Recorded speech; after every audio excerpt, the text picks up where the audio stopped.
Bonjour et bienvenue à cette série de 2 émissions dédiées à l'Égypte antique et on va parler en particulier des tombeaux et des pyramides.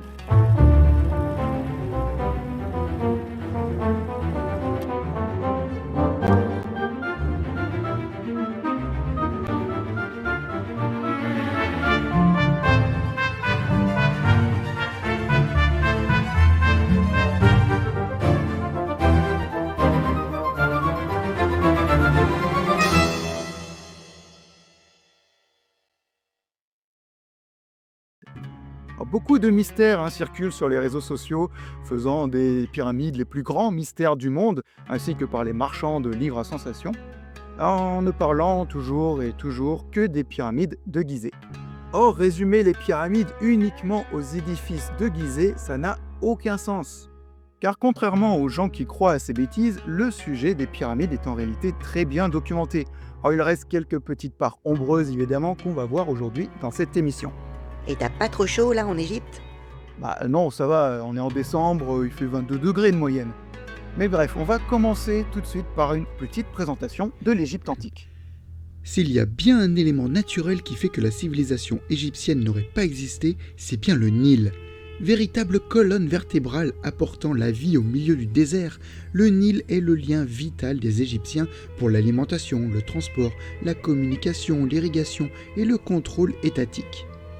Le Nil tel que nous le connaissons date d'il y a environ 12 000 ans et il a été l'aimant qui a attiré les premières peuplades proto-égyptiennes sur ses rives humides et fertiles, dans un climat ambiant qui laissait petit à petit place à l'aridité et à la formation des grands déserts. Serpentant vers le nord en direction de son delta, le Nil se divisait alors en 7 bras, dont 2 subsistent aujourd'hui. Chaque année, les pluies originaires des régions montagneuses éthiopiennes provoquent une crue en juin, déposant de riches alluvions dans le lit majeur. Cette crue, aussi vitale que potentiellement dangereuse et destructrice pour les Égyptiens, marquait le début de l'année et était personnifiée sous la forme d'une déesse de la fertilité, Hapi. Hey, je peux faire le relou? Comment ça ? Le fameux argument que le pays s'appelait Kemet, signifiant terre des Noirs. Les Égyptiens étaient donc noirs. Ok, alors on va reprendre ça de manière correcte et sans déviation de terme.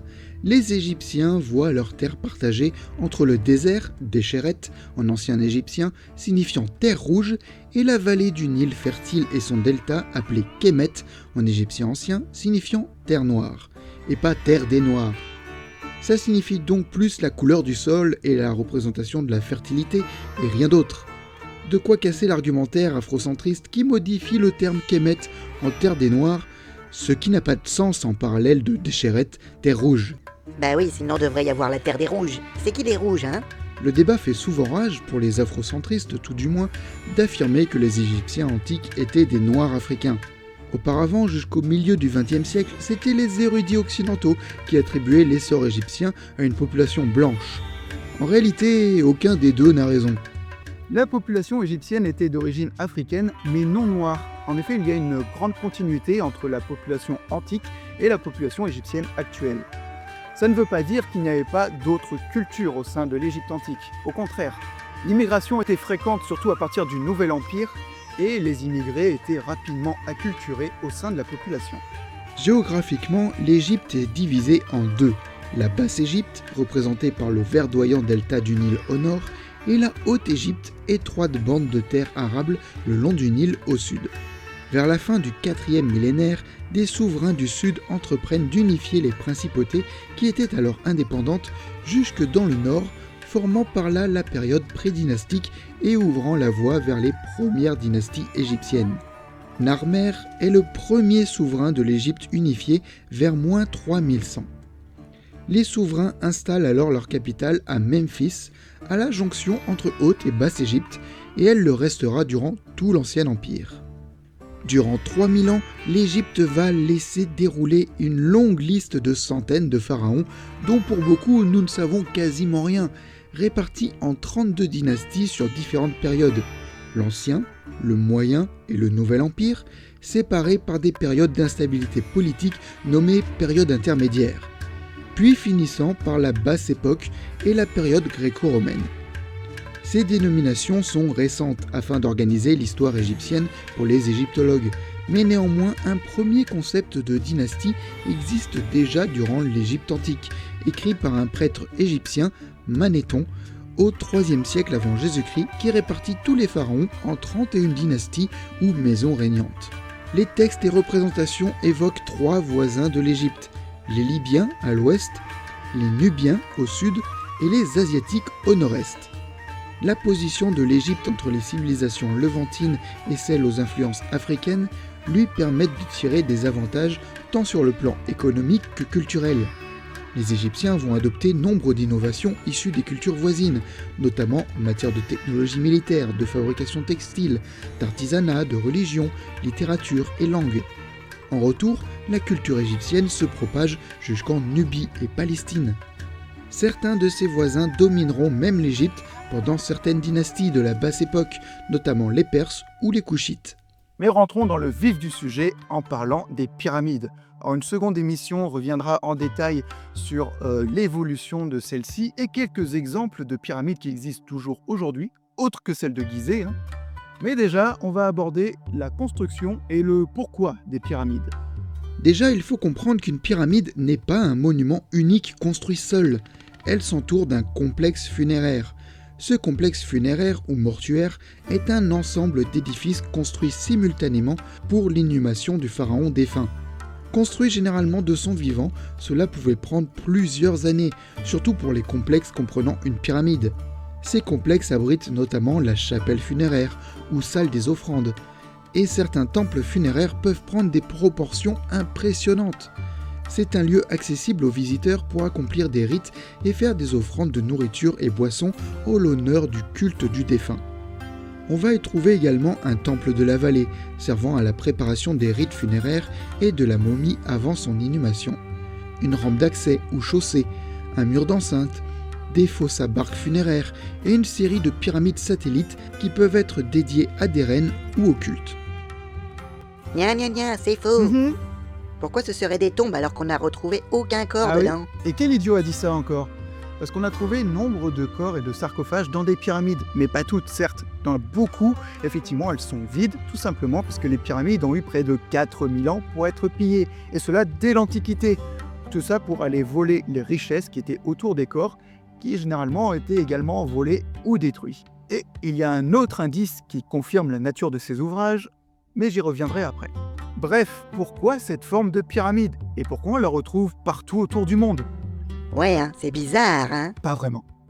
Alors que certains veulent lier ça à une hypothétique civilisation antérieure supérieure, en faisant fi des périodes différentes de construction des ouvrages, il faut simplement réfléchir par la logique la plus basique qui soit. De la même manière qu'un enfant empilerait des cubes, la pyramide est simplement la forme architecturale la plus stable et permet de réaliser des ouvrages imposants, dignes d'un dieu ou d'un souverain, selon les endroits du monde. Mais pourquoi cette forme particulière chez les Égyptiens? Comme dit plus tôt, l'année égyptienne est rythmée par une forte crue du Nil de juin à octobre. Une montée des eaux de plus de 4 mètres qui inonde les terres alentours.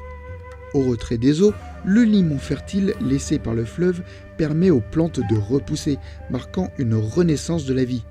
Et cette vie apparaît d'abord sur quelques buttes de terre qui émergent de l'eau alors qu'elle se retire petit à petit. Les Égyptiens y rattachèrent le concept de la genèse du monde, du commencement de la vie. La première manifestation de la vie étant un lotus jaillissant au sommet de la colline première. Les premiers temples avaient souvent un tertre représentant symboliquement le site de naissance de toute vie. Ce tertre finit par prendre la forme d'une petite pyramide taillée dans un bloc de pierre unique et appelée alors benben, dérivé de la racine weben signifiant s'élever en brillant. Pour les Égyptiens, le benben représente la puissance d'une vie nouvelle. Ce n'est pas étonnant dès lors que les tertres puis la forme pyramidale finissent par s'associer aux monuments funéraires, car dans leur conception de la mort, cela ne signifiait pas la fin de toute vie, mais le début d'une nouvelle dans l'au-delà. Mais qui travaillait sur les chantiers? Une armée colossale d'esclaves maniés au fouet. Eh ben pas du tout. En fait, les pyramides étaient le projet national de chaque souverain. Et du coup, les familles envoyaient des travailleurs temporaires ou du matériel ou de la nourriture pour aider leur pharaon. Y travailler était un honneur et un moyen de montrer sa ferveur envers le pharaon et son pays. La pyramide avait pour but la renaissance et la déification du pharaon, et ce qui était du coup fait pour maintenir l'équilibre du cosmos et donc l'avenir de tous. À Gizeh, les cimetières dédiés aux bâtisseurs de pyramides délivrent également des indices sur la construction, notamment par le nom de titres que certains individus de rang plus élevé pouvaient posséder, comme contrôleur de la face de la pyramide, dessinateur, artisan, contrôleur des ouvriers qui tirent les pierres. Les squelettes montrent des signes de fatigue dorsale, provoqués par la manipulation des pierres et au transport de lourds fardeaux. Ce sont des petits indices qui certes ne dévoilent pas chaque détail du fonctionnement du chantier, mais qui sont autant de preuves innombrables qui mettent à la poubelle les théories les plus farfelues de pyramides posées par des extraterrestres ou construites par une civilisation à haute technologie. Ou des géants. Mais autre que les cimetières, à l'est on trouve bien sûr également la cité de vie des bâtisseurs de pyramides. On pense que la cité pouvait abriter près de 10 000 ouvriers travaillant à l'édification de la grande pyramide. Ce n'étaient pas des esclaves comme on le pensait longtemps, mais bien des travailleurs payés ou envoyés depuis des villages de province qui s'acquittaient ainsi des taxes royales. Les pyramides étaient démarrées du vivant du pharaon afin qu'elles soient si possible prêtes à l'accueillir lors de son trépas. Ce qui n'était pas toujours le cas. Parfois les temples funéraires sont achevés à la hâte avec des matériaux moins nobles pour accueillir le souverain mort trop tôt. La construction de la pyramide de Khéops aurait duré environ 30 ans, soit pratiquement l'intégralité du règne du pharaon. Pour Khéphren, elle aurait duré 25 ans et Mykérinos 28 ans. Les pyramides de Gizeh auront un respect bien particulier dans l'histoire égyptienne, car bien après la mort de leur pharaon, il y aura des cultes leur étant dédiés durant l'Ancien Empire, mais aussi au-delà. Des tombes de prêtres dédiés au culte de Khéops, Khéphren et Mykérinos ont été découverts à Gizeh et datent de la 26e dynastie, durant la Basse Époque, soit 2000 ans après la construction des pyramides. Une théorie circule récemment sur l'origine des pierres des pyramides qui seraient artificielles. C'est du flan. Avec du caramel. On connaît parfaitement l'origine des pierres de chaque monument égyptien, que ce soit les pyramides, les temples, etc. Pour ces dernières, les pierres viennent en grande majorité de la carrière du plateau même, pour le plus gros de la masse des pyramides. Un calcaire à numulite, des fossiles bien visibles, datés du Lutétien, difficile d'envisager la pierre artificielle dans ce cas-là. Pour les pyramides d'autres sites, il s'agit de carrières locales également. Le calcaire fin et blanc de Parman provenait des carrières de Mokattam, de Massara ou de Toura. Et pour le granit utilisé pour les chambres sépulcrales ou les premières assises de Mykérinos ou de Khéphren, des carrières d'Assouan. Les briques de terre crue étaient fabriquées avec l'argile alluvionnaire du Nil. On peut penser sans grand doute que les blocs étaient tirés des carrières jusqu'au Nil où ils étaient montés sur navires. Des représentations dans les tombes montrent le transport des sarcophages en pierre de cette manière. Il est fort à parier qu'il en était de même pour chaque pierre. À l'époque, un bras du Nil, aujourd'hui disparu, le bras Aramat, dont j'ai déjà parlé dans un short, longeait de près les sites de toutes les grandes nécropoles à pyramides, Saqqara, Dachour, Abousir ou Gizeh. Le trajet depuis les quais de débarquement était alors directement à proximité des pyramides, contrairement aux quelques kilomètres actuels qui les séparent du Nil. La question du transport ne se pose pas bien sûr pour les pierres des carrières locales, situées à quelques centaines de mètres, tout au plus, des sites de construction. Au sommet des pyramides se trouvait un pyramidion. J'ai pu voir encore des publications absurdes affirmant que c'est de la pierre magnétique aux effets magiques. Il n'en est évidemment rien. Le type de pierre peut varier selon les pyramides et l'époque. Dans l'Ancien Empire, les pyramidions étaient plutôt en granit ou diorite, ou d'un calcaire très fin revêtu d'or ou d'électrum, un alliage d'or et d'argent. Sous le Moyen Empire, les pyramidions sont plutôt en granit ou basalte, appelé aussi granit noir, gravé de textes et symboles. C'est le cas du pyramidion d'Amenemhat III en basalte et non pas en magnétite, comme c'est souvent dit. Gna gna gna, c'est faux. Ouais, parce que c'est impossible qu'un peuple avec de pauvres outils en cuivre soit capable de tailler des roches aussi dures. Alors, technologie supérieure on réfléchit simplement un peu. On connaît très bien les techniques d'extraction de roches des Égyptiens. Pour le granit, par exemple, qui peut poser des questions vu sa dureté, des trous, des mortoises, étaient pratiqués dans la roche-mère pour délimiter la forme du bloc à extraire. Puis on mettait du bois dans les ouvertures avant de le mouiller pour faire gonfler le bois, ce qui avait pour effet de faire éclater la pierre. Il suffisait de pousser le bloc avec de longs leviers de bois massif pour le dégager en vue du transport. De plus, le haut de la formation de granit d'Assouan est fortement fracturé par l'érosion, laissant le choix pour des blocs de toute taille qui se retrouvent plus faciles à extraire. Mais ça donne un bloc grossier, loin du joli rendu lisse des chambres funéraires. Pour ça, il fallait un long travail de polissage avec des galets de dolérite par exemple, pour rendre l'aspect parfait. Le granit était chauffé au feu et refroidi à l'eau, le choc thermique fragilisant les couches externes, facilitant le travail. Je vais encore citer cet exemple comme à chaque fois qu'il y a un pseudo-mystère autour de roches trop parfaites, mais le polissage fait des miracles, hein. Suffit de voir l'art du jade chinois, une roche dure, un travail datant pourtant de -6000 à -4000, bien avant toute métallurgie en Chine. Le travail était réalisé uniquement par polissage, avec des roches plus dures et abrasives. Et qui plus est, les Égyptiens étaient capables de produire des vases en roche, par tournage puis à l'ouverture creusée, grâce à de l'abrasif comme du sable. Ou des statues de granit très détaillées et bien polies. Alors pensez bien que s'ils étaient capables de produire ça, faire un parallélépipède de granit pour les pyramides, c'est facile à côté. Et tout de suite, une page de pub. Besoin d'alimenter votre équipement égyptien à la pointe de la technologie? Avec l'électricité des pyramides, nos transformateurs pyramidaux récoltent l'énergie cosmico-tellurique pour la transformer en courant électrique de 2,21 gigawatts envoyé par onde à travers tout le pays. Que ce soit pour alimenter vos chars, avions ou hélicoptères de combat ou simplement vos ampoules domestiques, optez pour l'électricité des pyramides. Avec nos opérateurs installateurs géants, une pyramide peut être installée près de chez vous en moins d'une semaine, et ce jusqu'à la seconde cataracte. N'attendez plus, optez pour l'énergie ultime de tous les peuples antiques, électricité des pyramides, vous, nous, pour les 4000 prochaines années. Bien, maintenant qu'on a parlé de la forme et des pierres, eh bien parlons de la structure interne. Et contrairement à ce qu'on pense, c'est pas un assemblage parfait de blocs identiques sur tout le volume de la pyramide comme des Lego, pas du tout.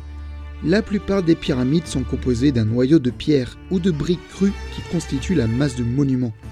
Pour beaucoup de pyramides, ce noyau présente des degrés successifs, comme une forme donc de pyramide à degrés qui serait enveloppée par la suite. Par-dessus le noyau se trouve une couche de pierre de soutien destinée à accueillir le revêtement poli de calcaire ou de granit qui recouvre l'ensemble pour obtenir le bel aspect final. Il ne faut donc pas imaginer un montage parfait de blocs parfaitement taillés de A à Z s'imbriquant pile poil sur l'intégralité du volume de la pyramide. Plus des 4/5 sont des blocs grossièrement taillés, au degré très irrégulier d'un niveau à l'autre et aux interstices comblés de mortiers, de gravats et de blocailles de pierre entre les blocs plus gros. De plus, pour les grandes pyramides de Khéphren et de Khéops, un cœur de roche naturel présent en ces lieux était conservé au niveau de la base. Comment on sait tout ça ? Car la grosse majorité des pyramides sont très largement dégradées, et on observe donc les couches internes directement. Et s'il le fallait, des études peu scrupuleuses au XIXe siècle allaient même jusqu'à creuser directement dans les pyramides pour voir l'intérieur, tel Howard Weiss qui dynamita un trou de près de 9 mètres sur la face sud de la pyramide de Khéops, ou la grande saignée de la face nord de Mykérinos, creusée au XIIe siècle dans le but de trouver l'entrée. Enfin, contrairement à ce qu'on pense généralement, la chambre funéraire où se trouve le sarcophage n'est pas dans la pyramide, mais dessous. Certes, Khéops présente des chambres internes, mais cette pyramide fait figure d'exception sur beaucoup de choses et n'est donc pas une référence.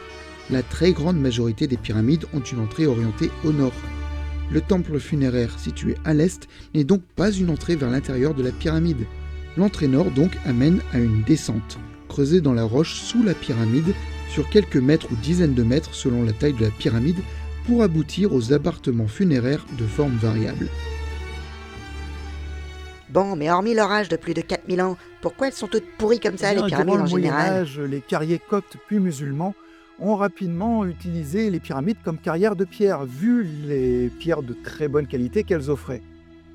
Et du coup, vu le résultat complètement délabré qu'elles ont aujourd'hui. Les célèbres pyramides de Gizeh n'auront pas été épargnées, puisque leur apparence aujourd'hui les montre dépourvues de leur parement externe, qui a été retiré. Seule une coiffe de ce parement subsiste au sommet de la pyramide de Khéphren et quelques pierres à la base des pyramides, car elles étaient alors encore ensablées. Par contre, exit les théories de ce genre-là, ou comme quoi les pyramides sont plus grandes et ensevelies. La base des pyramides de Gizeh ont été déblayées pour comprendre comment était conçu le socle.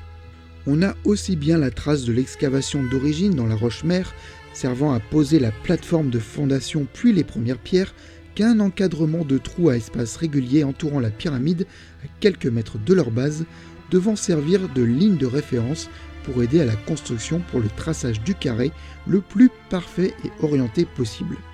Il n'y a donc pas de poursuite de la pente à l'infini sous le sol, la base a été trouvée. Les pyramides ne sont donc pas juste posées sur du sable, le terrain était soigneusement choisi pour installer la pyramide sur une assise solide de roche. Surtout après l'échec de la pyramide rhomboïdale, qui avait justement été installée sur un sol instable, les Égyptiens ont appris de leurs erreurs. Quant au sel que l'on retrouve dans les couloirs et que certains prennent comme un argument que les pyramides datent de l'époque où il y avait la mer autour, c'est simplement dû au flot énorme de touristes qui arpentent les couloirs de la grande pyramide. Chaque personne expire environ 20 grammes d'eau qui, en s'évaporant, forme cette croûte de sel qui en plus fait des dégâts à la pierre. Il n'y a pas de sel dans les pyramides qui ne sont pas massivement visitées, c'est-à-dire toutes les autres. Et bien maintenant, on va aborder le principal mystère que tous les complotistes aiment sortir pour proposer les idées les plus farfelues, la construction des pyramides. Alors, comment étaient montées les pierres pour faire ces pyramides ? Comme on l'a vu, la majorité des pierres ne sont pas des blocs gigantesques. La moyenne des gros blocs est de 2 tonnes, ainsi que beaucoup de matériel de comblement ou de petites pierres bien plus faciles à transporter, surtout pour les pyramides plus modestes. Et tout de même quelques rares blocs exceptionnels pouvant peser 25 à 40 tonnes, surtout au niveau des chambres funéraires montées en encorbellement. Le moyen le plus simple pour acheminer les blocs est encore la rampe. Un pan incliné dont la forme est toujours débattue, faute de preuve de celle-ci, permettant de monter les blocs sans besoin de grue. Si leur forme donc est inconnue, l'existence de ces rampes est bel et bien prouvée. Pas la peine d'aller chercher d'autres théories impossibles. Au niveau des pyramides de Licht, des vestiges de rampes ont été découverts, avec des murs de soutènement en briques crues et un remplissage d'argile, de gravats et de briques crues. De même que des traces de pistes qui faisaient 5 mètres de large, composées d'alignements de poutres de bois comblées entre elles par des éclats de calcaire et de mortier. De fines couches de boue ou de plâtre humide servaient de lubrifiant pour tirer les traîneaux. On a des représentations dans les tombeaux montrant les individus versant le liquide sous l'avant des patins des traîneaux de transport. À Gizeh, des millions de mètres cubes de gravats, d'éclats calcaires, de gypse mélangé de taffetas remplissent les carrières du sud du plateau. Ainsi, ces carrières qui ont servi à extraire le matériel de construction des pyramides ont ensuite été remblayées par ce qui est probablement le matériel qui servait pour la construction des rampes. L'avantage de ces assemblages de pierre et d'argile composant les rampes est une méthode d'élévation rapide tout autant que le démontage. Divers petits vestiges de murs de soutènement de rampes ont été découverts sur le plateau de Gizeh, liés aux grandes pyramides ou à celles des reines plus petites. À Saqqara, c'est la pyramide d'enfouis de Sekhemkhet qui est l'une des rares à présenter encore des vestiges de rampes de construction faits de pierraille et d'argile, car le projet fut abandonné avant d'être achevé. Des expériences en conditions réelles ont été réalisées plusieurs fois, montrant qu'il suffit entre 6 et 12 hommes pour tirer un bloc entre 2 et 6 tonnes, selon les conditions de lubrification et la pente à gravir. D'après des représentations toujours, des bœufs pouvaient être utilisés, dont des cadavres ont été retrouvés parmi les gravats de construction. Or, un bœuf de trait développe plus de puissance et équivaudrait à environ 5 hommes. Il reste bien sûr des questions que les égyptologues se posent sur la construction des pyramides. Alors certes, on connaît beaucoup d'indices sur le fait qu'il y a les travailleurs, le fait qu'on sait d'où viennent les pierres, que l'existence des rampes, etc. Mais il reste encore pas mal d'interrogations, notamment comment étaient ajustées les pierres sur la phase finale de la pose. Dans tous les cas, on est loin des théories de complotistes qui exigent la présence de géants ou d'extraterrestres ou de super technologies pour construire les pyramides. Ou encore l'utilisation de flotteurs pour faire flotter les pierres dans des canaux. Faudra m'expliquer comment ça flotte ce truc. Avec, qui plus est, une connaissance nullissime de ces individus qui font comme s'il n'existait que 3 pyramides, celle du plateau de Gizeh, alors que c'est loin d'être le cas et que c'est loin d'être la norme. Si magnifiques et grandioses que les pyramides paraissent, elles n'en restent pas moins des œuvres humaines et non surnaturelles, et donc avec des erreurs. Je reviendrai plus tard sur les détails des pyramides du pharaon Snéfrou, véritable bêta-testeur de pyramides qui ont eu leur lot de défauts, mais à Gizeh par exemple, la base de la pyramide de Képhren n'est pas un carré parfait, et le sommet de la pyramide a subi une légère torsion de 3,5 degrés par rapport à la base pour que les angles se retrouvent au sommet. Malgré ces quelques défauts, par la suite, les constructeurs de pyramides n'atteignirent jamais la précision des équipes de la 4e dynastie. La pyramide de Saroué à Abousir a une base imparfaite également, plutôt trapézoïdale. Dernier point dont on va parler, l'écriture dans les pyramides et leur identification. Quel souverain les a construits? C'est faux. Ah bon? Non, il n'y a Pour pas Khéops, d'écriture dans les peut-être, pyramides. encore, car vous n'avez que ça comme référence. Mais qu'il n'y ait pas de texte dans la pyramide de Khéops n'en fait pas une généralité. Bien que les grandes pyramides de Gizeh soient les plus grandes, elles étaient parmi les premières construites, et on n'était pas encore à l'homogénéisation des pyramides suivantes, durant les 5e et 6e dynasties. L'architecture interne des pyramides avec leurs différentes salles va se standardiser, ainsi que la présence des textes de pyramides. C'est là l'indice supplémentaire dont je parlais pour prouver que les pyramides sont des ouvrages funéraires. Ces textes représentent la somme des conceptions funéraires qu'avaient les Égyptiens et étaient dessinés sur les murs du complexe funéraire et dans les couloirs et antéchambres de la pyramide. La pyramide de Téti, 6e dynastie, en donne un formidable exemple. On parle alors de pyramide à texte pour différencier de celles qui n'en ont pas. Quant à l'identification, soit on essaye de trouver le cartouche du souverain parmi cette multitude de textes où il est nommé, car tous ces rituels de passage vers sa prochaine vie dans l'au-delà lui sont dédiés. Pour les pyramides qui n'en ont pas, ça peut être que de simples graffitis de constructeurs sur des endroits cachés, désignant un nom d'équipe de construction, souvent comprenant le nom du souverain. C'est notamment le cas pour Khéops. Beaucoup de pharaons de ces époques n'ont pas encore leur tombeau identifié, des vestiges de pyramides quasi rasées pouvant encore exister cachés dans le désert, sous le sable et restent à découvrir. C'est tout pour aujourd'hui, mais le sujet n'est pas terminé. La prochaine fois, nous parlerons de l'évolution des pyramides depuis le mastaba, en passant par les pyramides à degrés, puis à face lisse, mais également de l'évolution des complexes funéraires. Et enfin, on abordera les pyramides nubiennes. Allez, je vous dis à la prochaine. Salut, ciao!